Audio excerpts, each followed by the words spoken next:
On this episode of Black Girl Gone, I tell the story of Latasha Norman, a 20-year-old college student who disappeared on November 13th, 2007 in Jackson, Mississippi. At the time, Latasha was a student at Jackson State University. But on the day she was last seen, Latasha attended her class. After she left her last class, Latasha vanished. The next day, when her car was found on campus with no sign of her, she was reported missing. A few weeks later, her body was found in a wooded area. She had been stabbed to death. When detectives dig into Latasha's life, they discover that she had been a victim of domestic violence, and it didn't take them long to figure out who was responsible for her disappearance and ultimately her murder. This is Latasha's story. For a long time, domestic violence in teen and young adult relationships wasn't something that people discussed very often. But in recent years, more and more people have been speaking out and bringing awareness to the issue. The senseless murder of Latasha Norman is a heartbreaking example of how a young love can turn violent and deadly. Since her murder, Latasha's family has made it their mission to bring awareness to the epidemic of domestic violence. They do it to honor Latasha and in hopes that they can save another young woman from meeting the same fate. Latasha was born in Greenville, Mississippi on April 21st, 1987, where she was raised by her mother Patricia and her stepfather Danny.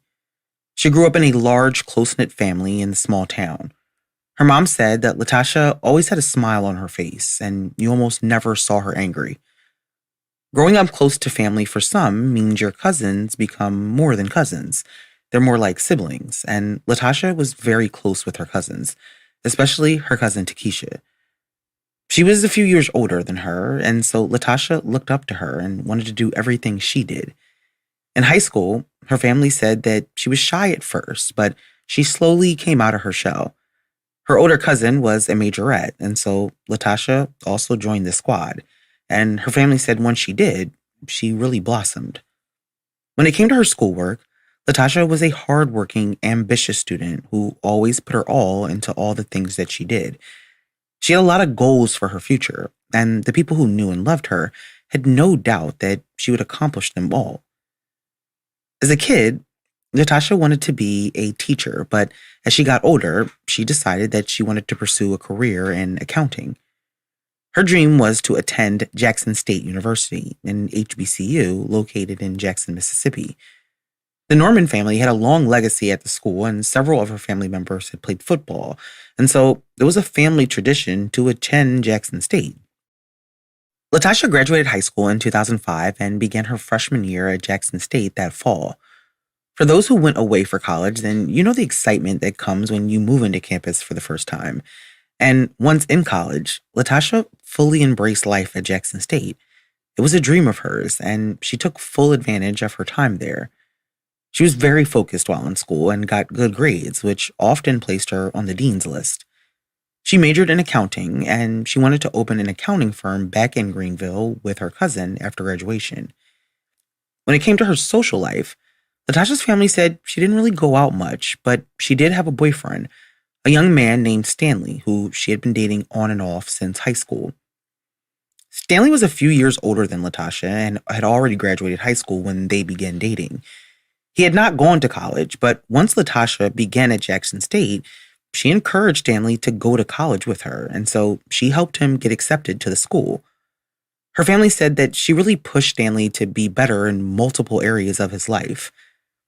Once enrolled at Jackson State, Stanley majored in criminal justice, and he and Latasha continued dating. But in 2007, they broke up. They went their separate ways, and they both began dating other people. Latasha had met a young man named Marquise, and by all accounts, he was a nice guy that she really liked. In early November of 2007, Latasha even brought Marquise home to Greenville so that he could meet her family.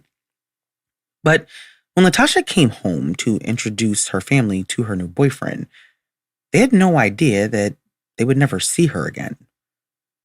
Her cousin Takesha said that the day after she had been in Greenville, Latasha called her. She said she could tell that something was wrong, but she was busy, and so she told her she would call her back. But Takesha said when she called Latasha, she didn't answer her phone. Looking back, she now wonders if something was going on that Latasha wanted to tell her. A few days later, on November 13th, 2007, Latasha's mom had been unable to get in contact with her. And she would normally talk to her daughter after she finished her classes, but on that day, she didn't hear from Latasha, and when she tried to call her, she didn't answer her phone. Latasha's parents were almost immediately concerned. And by this time, she was in her junior year at Jackson State, and so they were accustomed to a certain routine when she was at school. And so the fact that she didn't call them or wasn't answering her phone was troubling. When her mom and dad couldn't get her, they tried to call Marquise to ask him if he had seen Latasha. On November 14th, 2007, Latasha's mom's phone rang, and it was Marquise returning her call. He told her mom and dad that he hadn't seen Latasha since the day before. He told them that he saw her car on campus, but she was nowhere to be found. Now, once they spoke to Marquise, Latasha's family knew that something had happened. Something just was not right, and so they got in their cars to make their way to Jackson State to check on their daughter. On their way there, they spoke to Marquise again, who told them that he had gone to campus police to file a missing persons report. Once the campus police received the report about Latasha missing, they began to search around the campus, including in the dorms, but there was no sign of Latasha anywhere on Jackson State's campus. They also spoke to students, but no one had seen or heard anything suspicious. And because campus police had limited resources, they reached out to the Jackson Police Department to get assistance with the case. Once the Jackson PD got involved in the case, they interviewed people close to Latasha, like her boyfriend and her roommate, looking for any information that would give them idea about where Latasha was, but neither of them knew.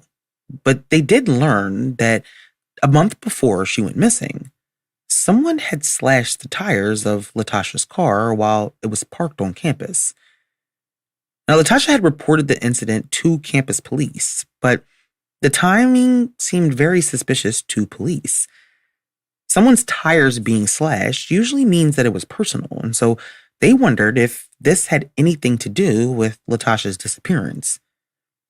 In the meantime, Latasha's close-knit family back in Greenville were living a nightmare. No one had seen or heard from Latasha, and as the hours went by, her family's worry had turned to fear. On November 15th, 2007, 2 days after she was last seen, Latasha's cousins decided that they would go to Jackson to look for their cousin on their own. They created flyers and started going door to door asking if anyone had seen Latasha. It didn't take long for the local media to pick up the story, and within a couple of days, her disappearance was major news in the area. Latasha's disappearance had not only shook the students at Jackson State, but the people in the surrounding areas also. No one could understand how a young college junior could just disappear without a trace. But despite the attention this case was getting, detectives were having a hard time finding any information about where Latasha could have gone. They knew that she had left class on the afternoon of the 13th, but that she never made it back to her dorm, and she obviously had not driven anywhere because her car was still on campus. But they had no idea what happened to her next. Early into the investigation, the Jackson police decided that they needed the help of the FBI. Once the FBI joined, they were able to use their resources to help figure out where Latasha had gone. After getting the little information that was found from the Jackson police, the FBI pretty much started from the beginning. The first thing they did was pull Latasha's cell phone records. They wanted to see if they could trace her last movements that way. The cell phone data showed that Latasha was at Marquise's apartment, which was a few miles